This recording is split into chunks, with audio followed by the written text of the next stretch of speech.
खबरों के सिलसिले को आगे बढ़ाएंगे। कराची समेत सिंध भर में लंपी स्किन बीमारी ने अपने पंजे गाड़ लिए। सिंध में 20,000 जानवरों में बीमारी फैल चुकी है। सूबाई वजीर लाइफ स्टॉक अब्दुल बारी पताफी ने मीडिया से बात करते हुए कहा कि इस बीमारी से 15,000 जानवर सिर्फ कराची में मुतासिर हुए हैं। अभी तक 67 जानवर मर चुके हैं। ये सिर्फ जानवरों को बीमार कर रहा है। वैक्सीन इम्पोर्ट करना मुश्किल है। विफाक से कहा हमें वैक्सीन इम्पोर्ट करने दें।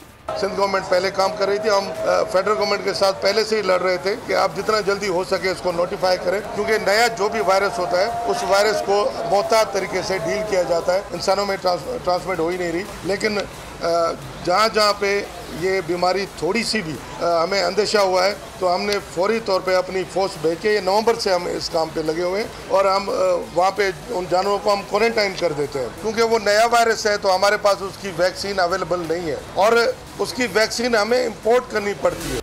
और इसी सारी सूरत हाल पर हम बात करेंगे। डीजी लाइफ स्टॉक नज़ीर हुसैन साहब हमारे साथ मौजूद हैं। सर, आपके वक्त का बहुत शुक्रिया। लंपी स्किन पर हम बात करेंगे।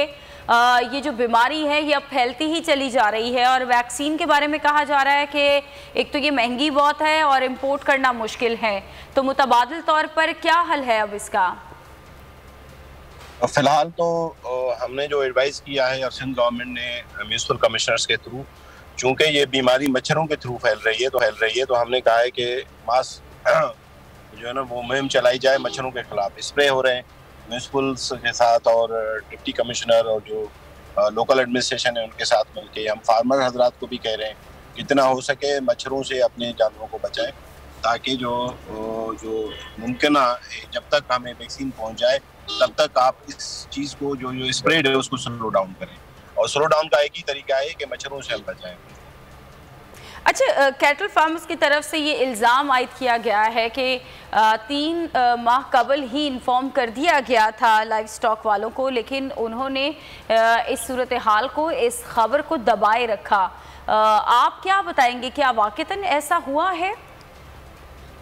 नहीं, कैटल फार्मर्स ने हमें तो इतला नहीं की थी। हम खुद जो है ना वो पहली मर्तबा जो आया था वो जामशोरों में आया था और जामशोरों में कोई कैटल फार्मर्स की एसोसिएशन या कोई इस तरह की बात नहीं है।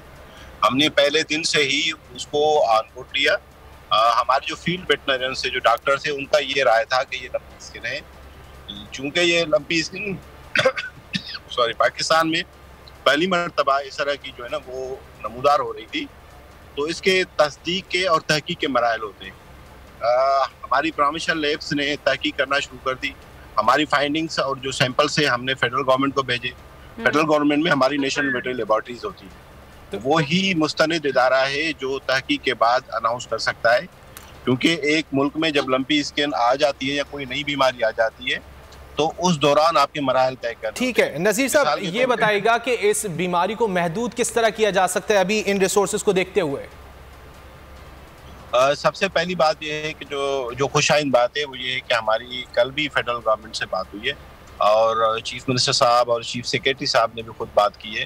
मिनिस्टर साहब ने भी फेडरल मिनिस्टर के साथ हमारी मीटिंग थी, उनसे बात की है और उन्होंने एश्योर कराया। हमें लग रहा है कि हफ्ते 1.5 हफ्ते में वैक्सीन की परमिशन हो जाएगी और फिर वैक्सीन आ भी जाएगी। अच्छा, तो ये हमें ठीक है सर, आपसे ये भी जानना चाहेंगे कि अब मुख्तलिफ बातें लोग कर रहे हैं कि जी कोई कहता है कि ऐसे जानवरों के दूध का इस्तेमाल ना किया जाए। जब हम डॉक्टर से बात करते तो कहते हैं कि नहीं, दूध का इस्तेमाल किया जा सकता है, गोश्त ना खाएं।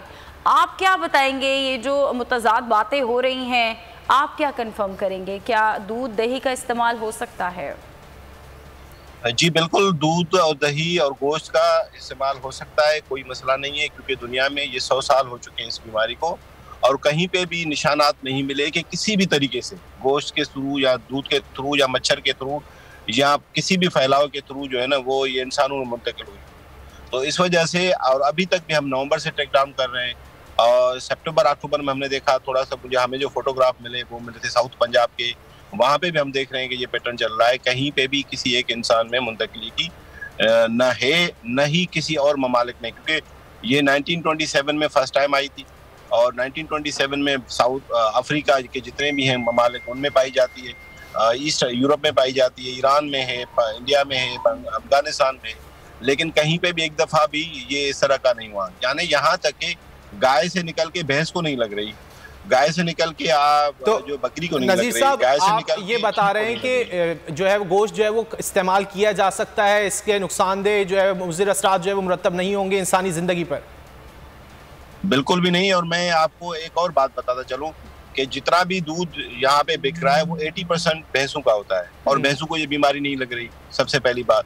दूसरा, जो गाय है, जो हमारी देसी गाय है, उसमें भी 7-8 दिन में रिकवरी आ रही है और वो ठीक हो रही हैं, और रिकवरी का परसेंटेज हमारा 25% से अबोव है, जो अभी कराची में वो रिकवर हो चुकी हैं।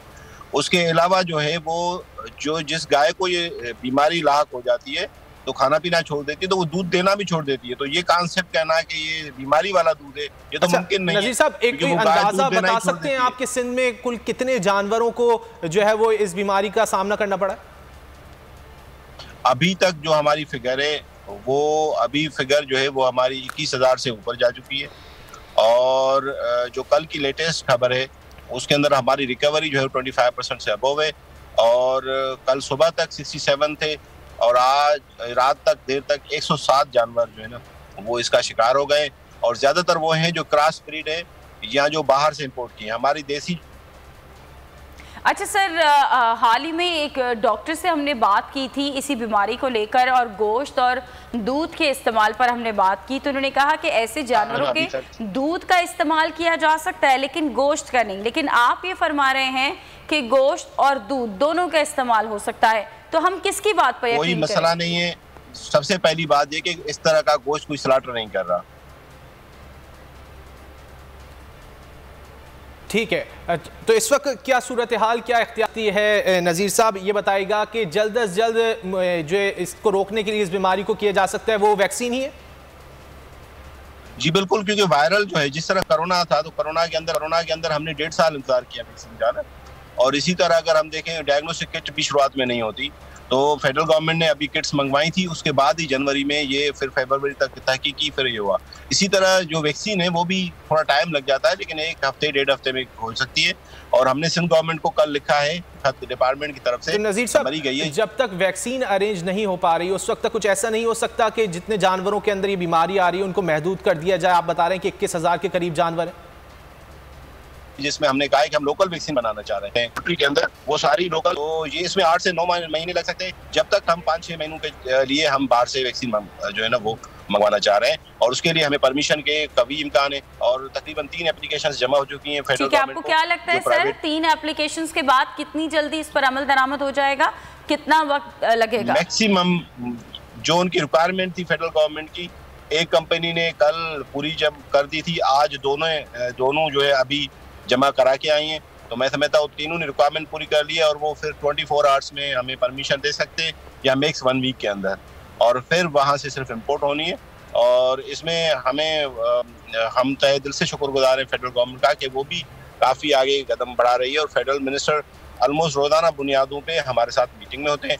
और यहाँ पे ये है कि जो सिंध गवर्नमेंट है वो भी चीफ सेक्रेटरी की सतह तक हमारी रोज़ाना की बुनियाद पे मीटिंग्स हो रही हैं, और डिपार्टमेंट ने टास्क फोर्स भी बना लिया है, और जहाँ जहाँ पे इन्फेक्शन आ रहा है वहाँ पे हम जा रहे हैं और सिम्प्टोमेटिक ट्रीटमेंट कर रहे हैं। यानी अगर बुखार है, जिस तरह कोरोना में हम कर रहे थे, बुखार है या तो उसका इलाज कर रहे हैं, तो उससे रिकवरी आ रही है, तो तब तक हम ये हैंडल कर रहे हैं। और उसके साथ जो स्प्रे वाली है वो फार्मर्स भी स्प्रे कर रहे हैं और म्युनिसिपल अथॉरिटीज़ भी कर रही हैं, तो उससे भी काफ़ी जो है ना वो हमें कभी इम्कान है कि बेहतरी आएगी। डीजी लाइव स्टॉक नज़ीर हुसैन साहब हमसे गुफ्तगू कर रहे थे, बहुत शुक्रिया आपके वक्त का।